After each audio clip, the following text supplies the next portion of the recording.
रोज रोज तीच पोळी भाजी भात वरण खाऊन कंटाळा आला तर या पद्धतीने एकदा कांद्याचा पराठा नक्की करून पहा। तर या पद्धतीने एकदा जर पराठा करताल तर तुम्हाला कुठलाही पराठा नक्कीच आवडणार नाही। ही पराठा तुम्ही दररोज करून खात। तर या ठिकाणी इथे मी 2 कप गव्हाचं पीठ आणि अर्धा कप इतकं बेसन पीठ, त्याचबरोबर अर्धा चमचा हळद आणि अर्धा चमचा लाल मिरची पावडर आणि चवीपुरतं मीठ टाकलेलं आहे। सगळे पावडर मसाले मिक्स करून घ्यायचे आहे आणि याचबरोबर या पिठामध्ये आपल्याला साधारण 4 चमचे तेल टाकून लागेल तसं पाणी टाकून नेहमीच्या चपातीच्या पिठाप्रमाणे तिंबून घ्यायचं आहे। वरतून एखादा चमचा तेल टाकून छान व्यवस्थित याला लावून घेतलेला आहे। झाकून ठेवूया 2 मिनिट। आता कांद्याचा पराठा म्हटलं की त्याचं सारण करून घ्यायचं असतं। तर इथे मी 3 मध्यम आकाराचे कांदे अशा चौकोनी फोडी बारीक जेवढं जमेल तेवढं चिरून घेतलेलं आहे। त्यानंतर यामध्ये पावडर मसाले टाकलेला आहे। पावडर मसाल्यामध्ये चमचाभर धने पावडर, अर्धा चमचा गरम मसाला आणि सोबतच या इथे अर्धा चमचा लाल मिरची पावडर कमी तिखटाचं टाकायचं। मुलांसाठी टाकत असाल तर नाही टाकलं तरीही चालतो। आणि अर्धा चमचा हळद आणि सोबतच अर्धा चमचा जिरे, अर्धा चमचा बारीक ठेचून घेतलेला लसण टाकून घेतलेला आहे। मीठ सगळ्यात अखेरला टाकायचं म्हणजे याला पाणी सुटणार नाही।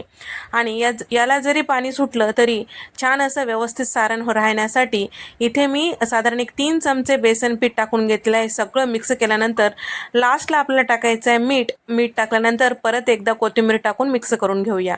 मीठ टाकलं की कांद्याला लगेचच पाणी सुटतं, त्यासाठी लगेचच आपल्याला पराठे तयार करून घ्यायचं आहे।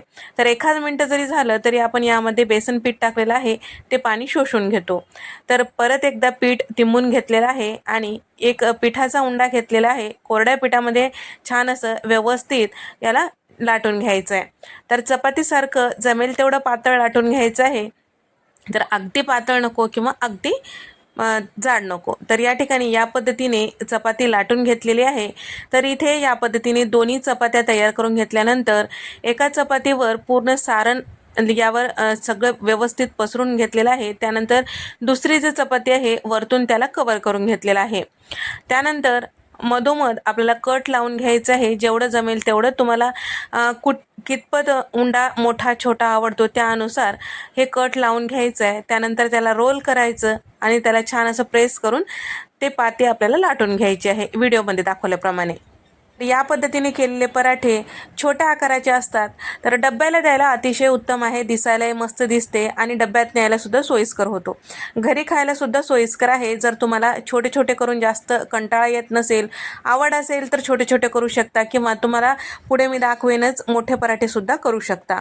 डब्यासाठी अतिशय उत्तम असा पराठा आहे। तर या पद्धतीने छोटे पराठे थोडंसं पीठ लावून लाटून घ्यायचं आहे। तर एकदाच तुम्ही 10-12 करून नंतर भाजून घेतलं तरीही चालू शकतो।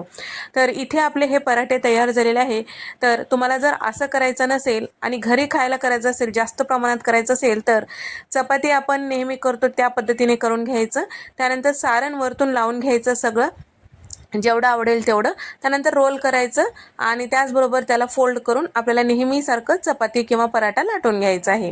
या पद्धतीने केलं तरी सुद्धा सोयीस्कर होईल। तर इथे हे पराठे तयार झालेले आहे। तवा आधीच गरम करायला ठेवलेलं होतं। तर या तव्यावर आता मी 3 छोटे छोटे पराठे टाकून घेतलेले आहे। तेल टाकून घेतलेलं आहे। दोन्ही साईडला छान असं आलटून पलटून आपल्याला भाजून घ्यायचं आहे। तर याऐवजी तुम्ही तूप बटर सुद्धा वापरू शकता जर आवडत असेल तर। तर या ठिकाणी आलटून पलटून छान जर तुम्ही भाजून घेताल तर खुसखुशीत पराठे होतात। तर या ठिकाणी थंड झाल्यानंतर सुद्धा छान असे पराठे तयार होतात। मोठा पराठा सुद्धा याच पद्धतीने आपल्याला भाजून घ्यायचा आहे।